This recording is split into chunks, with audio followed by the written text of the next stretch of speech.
This is Dave. So the other day I was reading in the big book and I read something that clicked in my mind and connected with something I had studied earlier, and that is the drama triangle. So here's where I think that the big book talks about the drama triangle. Now, the reason why I'm bringing it up is because I have been a participant in the drama triangle. I have cycled between, I don't know if there's any necessary order to it, but there's only three options. So the rescuer, the persecutor, and the victim. Anyway, and so the reason I'm sharing that is because I want to be done with that. I want to be done. No more drama triangle. And so, but here it is, ready? This is in How It Works. And it says, being convinced we were at step 3, which is that we decided to turn our will and our life over to God as we understood Him. Just what do we mean by that, and just what do we do? So here's the introduction. This is the introduction that's going to prepare the reader to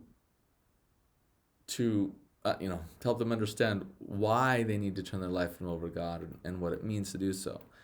So it's going to describe what life is like when you haven't surrendered your life and will to God. Man, I got all these wrinkles all over the place. Anyway, so here's the deal. Here it is. The first requirement is that we be convinced that any life run on self-will can hardly be a success. The first requirement is that we be convinced that any life run on self-will can hardly be a success. On that basis, we are almost always in collision with something or somebody, even though our motives are good. Most people try to live by self-propulsion. Each person is like an actor who wants to run the whole show, is forever trying to arrange the lights, the ballet, the scenery, and the rest of the players in his own way.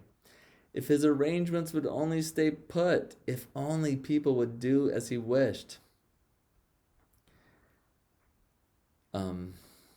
The show would be great. Everybody, including himself, would be pleased. Life would be wonderful. In trying to make these arrangements, our actor may sometimes be quite virtuous. He may be kind, considerate, patient, generous, even modest and self-sacrificing. On the other hand, he may be mean, egotistical, selfish, and dishonest. But as with most humans, he is more likely to have varied traits. So in here, I actually think this means he may be all of these things, depending on the circumstance, depending on what he's trying to get done, depending on who he's working with. So here it is, ready? Here's the rescuer. Now these aren't bad traits, okay? But when done in the wrong way, when done, in this case, without boundaries, here's the rescuer is kind, considerate, patient, generous, even modest, and self-sacrificing. Now, this is when these things cease to become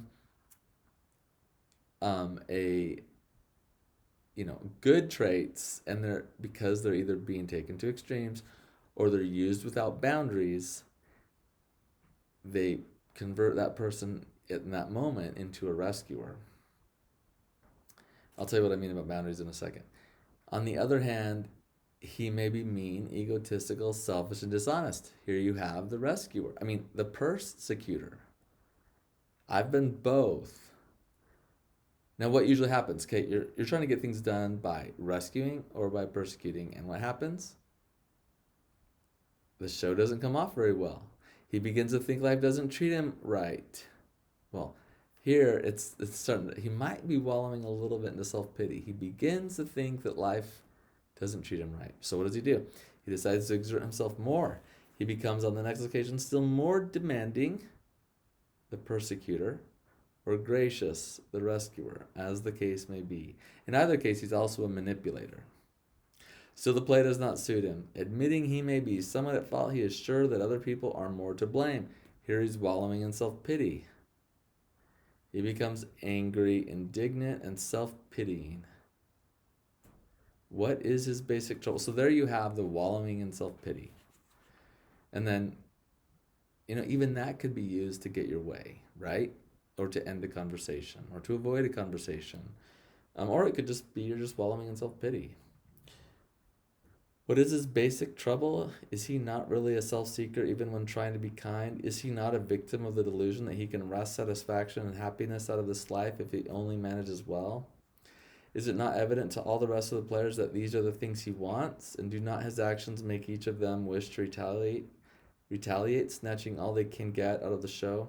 Is he not, even in his best moments, a producer of confusion rather than harmony? Okay, here's the deal. In my opinion, in my case, this is the case. If I think I'm in charge of my life, or have chosen to be, or think that that's what I need to be, then I have no other choice. At least I didn't, and I don't know if I still would.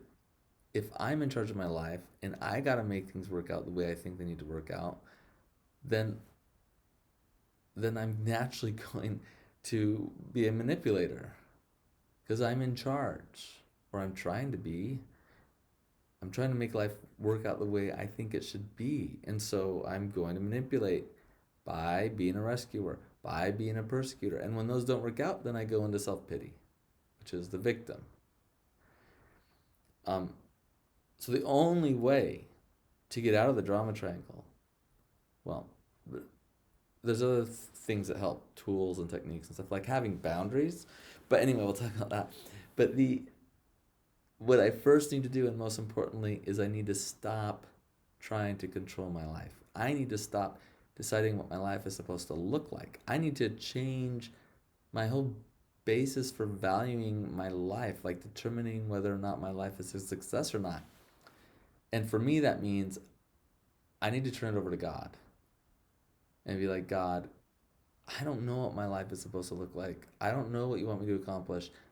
I don't know, even if I knew, I don't know how to get there. So from now on, you're in charge. You're the boss.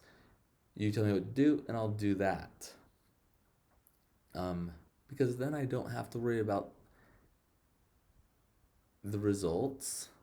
I don't have to, in my job, I don't even have to worry about how to get those results. All I have to do is worry about doing the next right thing. And so then I can develop boundaries. Why? Well, because I can look at what my higher power is telling me to do, and I establish boundaries based on what my higher power tells me to do, based on what he values, based on, then with boundaries in place, I can stop being a rescuer. So to me, let's talk about rescuing.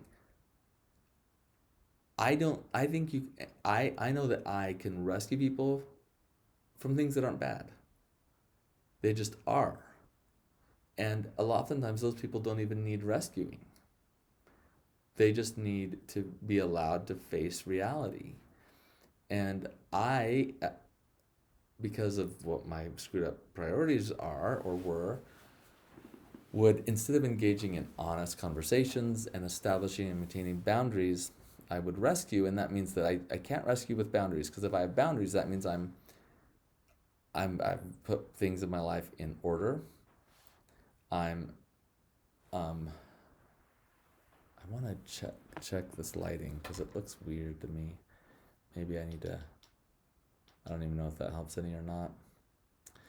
Anyway, ooh, that's too bright. No, not like that. Oh, that's kind of nice.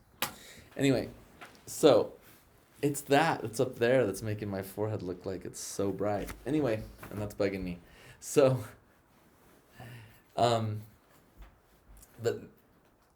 so a boundary to me, for example, is I'm going to protect my ability to provide by going to work consistently from 8 to 5, and I won't be distracted, at least not on a regular basis, during that time. So, but as a people pleaser, I would agree to service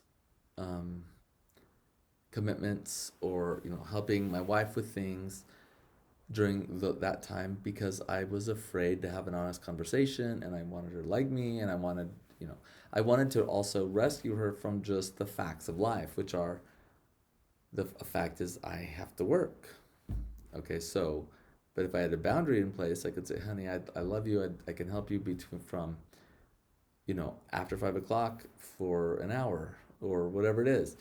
But I would just agree to everything. Agree. And then my life would get out of whack, out of balance, you know. So then as a persecutor, I would often go into persecuting mode after I had been in rescuing mode for a long time. And now I'm overly burdened, stressed out because I'm ignoring things that I need to be doing. And then I would because I couldn't, on top of this, I didn't know how to talk about things, or I was worried about talking about them because she may not like what I want to hear. Well, I mean, what I need to say, she may not like what she's hearing. I would become a persecutor and just be mean. Why? So she'll not ask me to help her because I need now to go to work to make up for the fact that I haven't been doing, working. So I haven't been living in balance. And so to help me rebalance, I'll become mean because I don't know how to have an honest conversation. And then, when life starts to fall apart, I can go into self-pity. So let me look at these notes. So these are notes that I just, I wrote down for myself a while ago just about this. But let me just, that describe me as, I'll put down the word wallowing. Yeah, so here we go. So people pleasing. To me, that's just dishonest. As a rescuer, I engage in people pleasing so that's me just pleasing. Whatever I think you want to hear, I'm going to tell you that, let you believe that, commit to that, instead of just being honest about reality and about what my limits are, what my boundaries are, etc.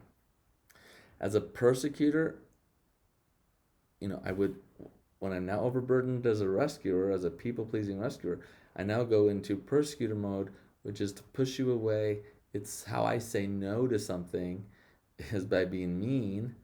So you'll back off and you'll let me go do whatever it is that I need to do, instead of just being kind and considerate and just telling the truth, because I just didn't know how to have those conversations.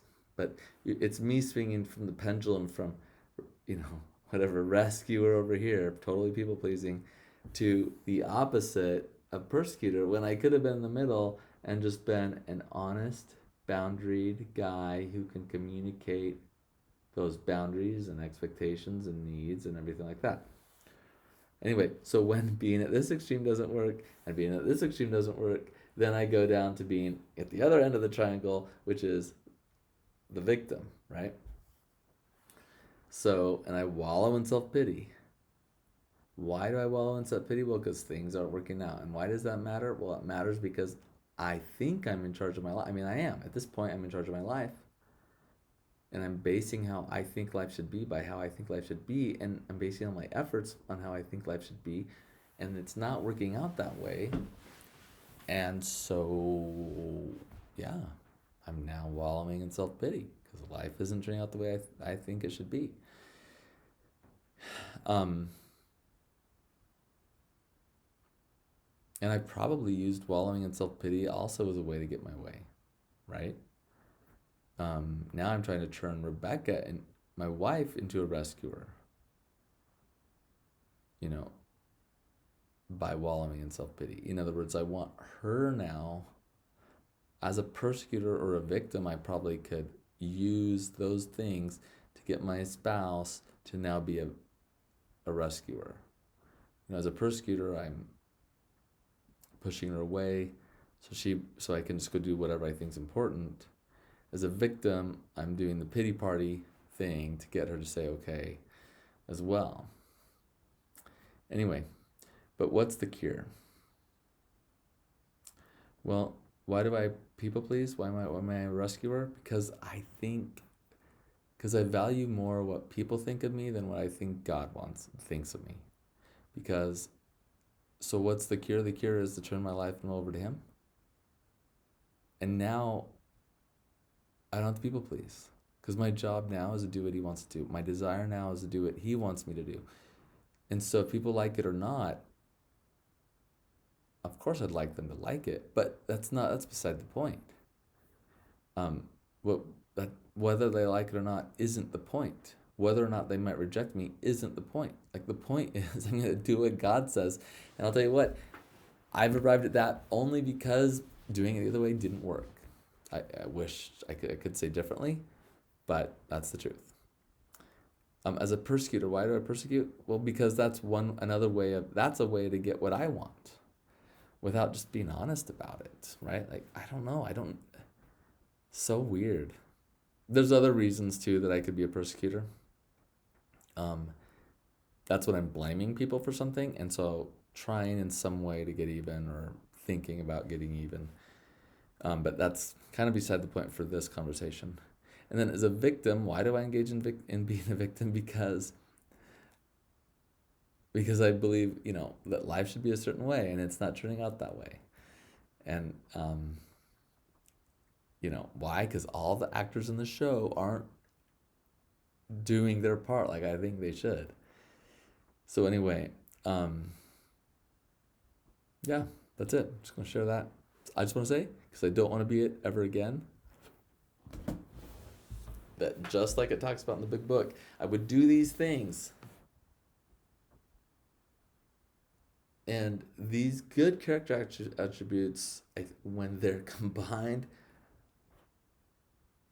with done for manipulative purposes, even if I didn't know I was doing it,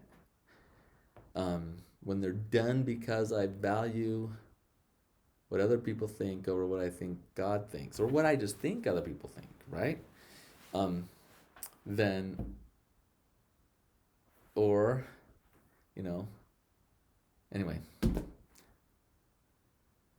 I become a persecutor, a victim, a rescuer, and those things just don't work. So the only way I can stay out of that is by focusing on doing what God wants me to do one day at a time, and for the rest of my life. And then with that in place, that's my overarching plan for life. Then I can establish boundaries. I can live the principles that my higher power teaches and has taught.